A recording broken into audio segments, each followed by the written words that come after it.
الرحیم۔ دیکھیے رسول اللہ صلی اللہ علیہ وسلم کی پیدائش کے موقع پر پہلی بات تو یہ کہ صحابہ کرام نے یوم پیدائش کو نہیں منایا اور نہ یوم وفات کو منایا ہے۔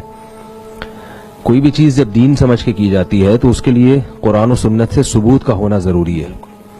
اگر ہمیں یوم پیدائش کے حوالے سے ہمارے پاس کوئی بھی تعلیمات نہ ہوتی تو بھی اتنا کافی تھا اس بات کے لیے کہ ہم یوم ولادت کو باقاعدہ سیلیبریٹ نہیں کر سکتے یا یوم وفات کو برسی نہیں منا سکتے ہم، لیکن ہمیں کچھ احادیث ملتی ہیں جن سے ہمیں اشارہ ملتا ہے کہ اگر نبی کا کسی کو یوم ولادت معلوم ہو تو اس یوم ولادت کو پھر نبی نے کیا کیا ہے۔ ہمارے پاس مشہور حدیث ہے بخاری مسلم کی کہ آپ صلی اللہ علیہ وسلم پیر کے دن کا روزہ رکھتے تھے۔ صحابہ نے پوچھا کہ یا رسول اللہ آپ کیوں روزہ رکھتے ہیں؟ تو آپ نے فرمایا یہ میرا پیدائش کا دن ہے۔ تو اس سے ہمیں کیا پتا چلا کہ دیکھیے روزہ اور تہوار جمع نہیں ہو سکتے، یعنی عید اور روزہ جمع نہیں ہو سکتے۔ آپ جب کسی بھی چیز کو سیلیبریٹ کرتے ہیں یا مناتے ہیں تو روزہ رکھ کے نہیں مناتے۔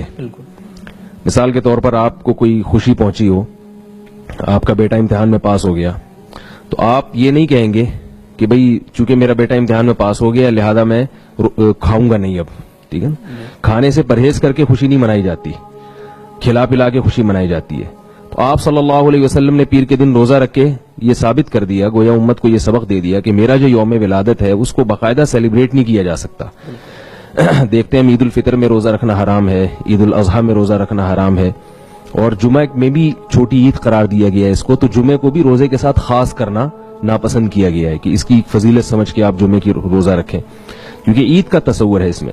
تو ایک تو ہمیں یہ ہدایات ملتی ہیں، دوسری ہمیں اگر ہم قرآن و سنت پہ اور شریعت کے مزاج پہ غور کرتے ہیں تو ہم دیکھتے ہیں کہ بھئی یہودیوں کے لیے جو دن تھا وہ ہفتے کا دن تھا، جو ان کی گویا چھوٹی عید تھی، جو مقدس دن تھا، ہفتے میں سب سے بڑا دن تھا وہ، اور اللہ نے عیسائیوں کے لیے اتوار کا دن رکھا۔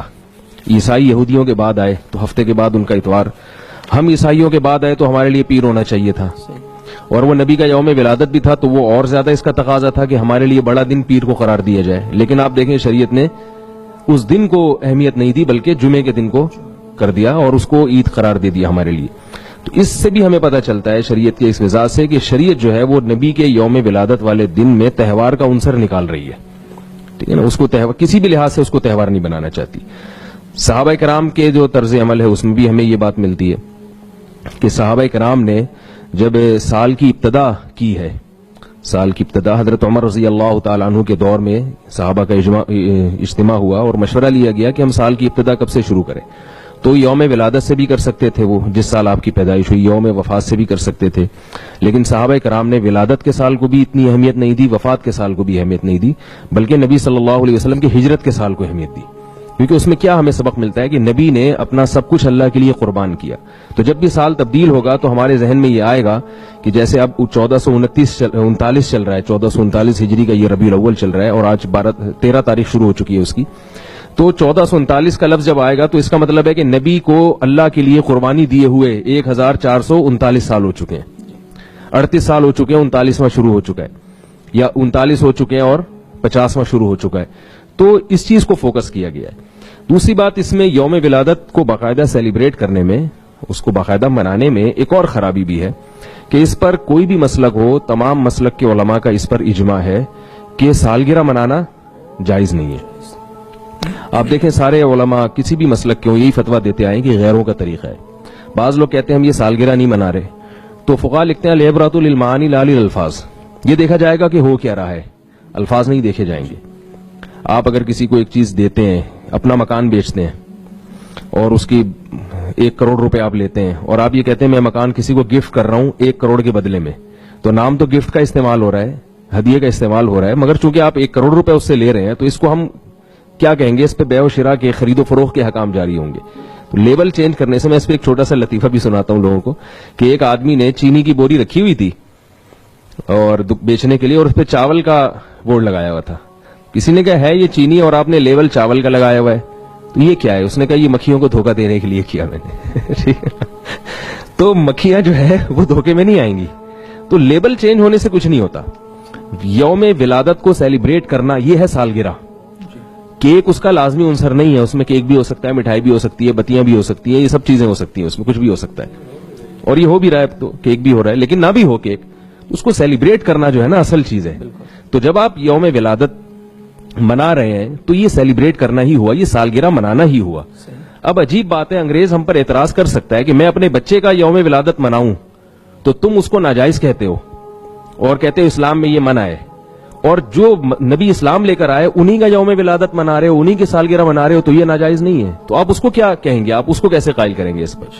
تو یہ اس کے بھی خلاف جاتا ہے یوم ولادت ہو. اسی طرح یوم وفات برسی ہے, اس میں برسی کو کیوں منع ہے کہ غم کو تازہ کرنا, یہ بھی اسلام میں پسندیدہ نہیں ہے. تبھی آپ دیکھیں فقہاء نے لکھا ہے 3 دن کے بعد آپ عیادت ناپسندیدہ اور مکروہ عمل ہے, تعزیت کرنا کسی کی 3 دن کے بعد میت کی مکروہ ناپسندیدہ عمل ہے, کیونکہ آپ اس کو کھینچ نہیں سکتے زیادہ. غم ہوا ہے 3 دن, اور عورت کے لیے شوہر مر جائے تو 4 مہینے 10 دن سے زیادہ وہ نہیں کر سکتی ہے, غم منا نہیں سکتی ہے. غم کا مطلب یہ جو مخصوص طریقے سے, تو اب یہ نہیں کر سکتی کہ چونکہ میرے شوہر کا 1 جنوری کو انتقال ہوا تھا تو ہر 1 جنوری کو میں عدت میں بیٹھ جاؤں گی آ کے, ایسا نہیں ہے. 4 مہینے 10 دن عورت کے لیے رکھے, اس کے بعد نہیں.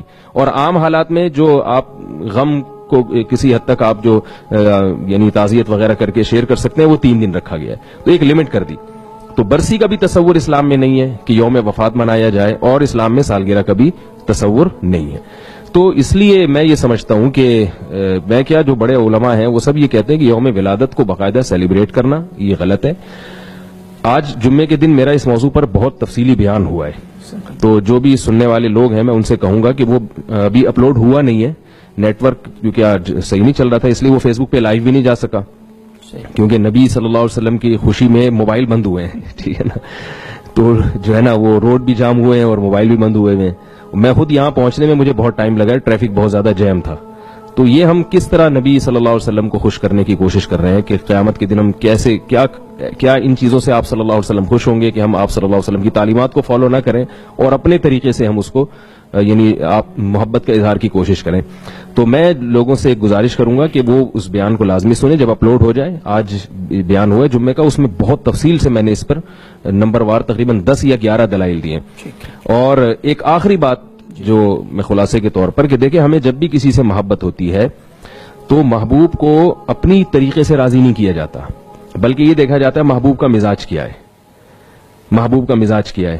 تو جس سے محبت ہے اس کو خوش کرنے کے لیے وہ کام کرنا پڑے گا جو محبوب چاہتا ہے, جسے پشتوں میں کہتے ہیں نا اخپل طریقہ, ٹھیک ہے نا, اخپل طریقے سے نہیں ہوگا. تو صحابہ کرام کو سب سے زیادہ محبت تھی رسول اللہ صلی اللہ علیہ وسلم سے. انہوں نے نبی کو کیسے راضی کیا, ربیع الاول میں انہوں نے کیا کیا. نعت پڑھنا بھی ٹھیک ہے, ربیع الاول میں آپ اگر الگ سے نعتیں پڑھتے ہیں تو چونکہ ایک مناسبت ہے نبی صلی اللہ علیہ وسلم سے اس مہینے کی, تو نعت پڑھنا کوئی پابندی نہیں ہے. سیرت کے نام پہ جلسہ کرنا وہ پورے سال کبھی بھی ہو سکتا ہے, اس میں بھی ہو سکتا ہے. لیکن یہ جو بڑے بڑے جلوس نکالے جا رہے ہیں, خوبصورت کپڑے پہنے جا رہے ہیں اور ڈیک لگائے جا رہے ہیں اور مٹھائیاں بانٹی جا رہی ہیں اور بتیاں لگائی جا رہی ہیں, یہ چیزیں اسلام میں نہیں. اور ایک آخری بات یہ کہ اسلام میں جتنے بھی تہوار ہیں وہ دن کی روشنی میں ہوتے ہیں. عید الفطر ہے, عید الاضحیٰ, 2 تہوار ہیں دن کی روشنی میں. غیر مسلموں کے تہوار عام طور پر رات کو ہوتے ہیں. آپ کرسمس دیکھ لیں, رات کو جو ان کا دھوم دھڑکا ہوتا ہے وہ دن میں نہیں ہوتا. تو عید میلاد النبی جو ہے جو آج کل جس طرح سے منائی جا رہی ہے اس میں رات کو زیادہ منائی جاتی ہے, دن میں کم. خود یہ چیز شریعت کے خلاف ہے, کیونکہ جو بتیاں ہیں, لائٹیں ہیں, وہ رات کو زیادہ جگمگاتی ہیں, تو دن میں وہ منائی نہیں جا سکتی اس طریقے سے. تو یہ چیز بھی شریعت کے مزاج کے خلاف ہے کہ تہوار اگر یہ ہوتا تو دن میں ہوتا. اور بات سے بات یاد آتی ہے تو ایک اور بات آپ کی خدمت پہ پیش کروں کہ کسی بھی قوم میں, کسی بھی مذہب میں جو ان کا تہوار ہے نا اس میں سب کا اتفاق ہوتا ہے. بالکل آپ دیکھیں جو لبرل ہندو ہیں وہ بھی ہولی کے دن ہولی مناتے ہیں, جو لبرل عیسائی ہیں وہ بھی 25 دسمبر کو کرسمس منائیں گے. بہت ہی کوئی بالکل ہی مذہب سے باغی ہو تو وہ نہیں منائے گا, لیکن کوئی بھی اس میں اختلاف نہیں ہوتا تہواروں میں. مسلمانوں میں جتنے بھی فرقے ہیں, جتنے بھی مسلک ہیں, عید الفطر کو سب مناتے ہیں. عید الفطر ہے, یکم شوال کو اجماع ہے کہ یہ ہمارا تہوار ہے. 10 ذی الحجہ کا اجماع ہے کہ یہ عید الاضحیٰ کا دن ہے. اور یہ جو تہوار ہے نا یہ متفق علیہ ہوتے ہیں, اس میں اختلاف نہیں ہوتا. عید میلاد النبی جس طرح سے منائی جا رہی ہے تو آپ دیکھ لیں بعض ملک ایسے ہیں جن میں پتہ ہی نہیں ہوتا کہ ان کو آج کوئی عید کا دن بھی ہے. سعودی عرب میں تو پتہ ہی نہیں ہوتا عربوں کو کہ آج کیا ہے. پورے ملک ایسے ہیں جنہیں منائی نہیں جا رہی. پھر جن ملکوں میں منائی جا رہی ہے, کراچی میں, پاکستان میں منائی جا رہی ہے, کراچی میں منائی جا رہی ہے, تو کراچی میں کھارا در میں منائی جا رہی ہے, ناظم آباد میں نہیں منائی جا رہی, ٹھیک ہے نا. پھر اگر ناظم آباد میں کسی گلی میں منائی جا رہی ہے تو ایک گلی میں عید ہے, اگلی گلی میں نہیں ہے. اس والے گھر میں لائٹنگ ہے, اس والے گھر میں